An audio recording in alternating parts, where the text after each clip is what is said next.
Autobus elektrik në shërbim të turistëve në Berat. Rrugët dhe kala e Beratit të sezon turistik gjallërojnë nga turistët vendas e tuaj të cilët njihen nga afër me historinë e qytetit muze. Edhe pse këto ditë temperaturat kanë qenë të larta, fluksi turistëve ndihet kudo në qytetin mbi 2500 vjeçar. Për të lehtësuar lëvizjen e turistëve, Bashkia e Beratit ka vendosur në dispozicion të tyre 3 autobus elektrik, 2 mjete buxhi dhe 6 stacione karikimi. Këto mjete janë pjesë e logjistikës bashkiake që mbështet lëvizjen e vizitorëve në itinerare turistike dhe urbane të qytetit.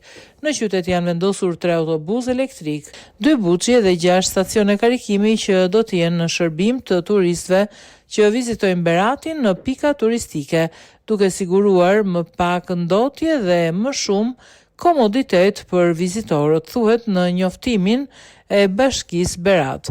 Ky është një projekt i Bashkisë Berat i mundësuar nga financimi i Bankës Botërore nëpërmjet Fondit Shqiptar të Zhvillimit dhe hedh një hap të rëndësishëm drejt një qyteti më të gjelbër dhe më mikpritës për të gjithë.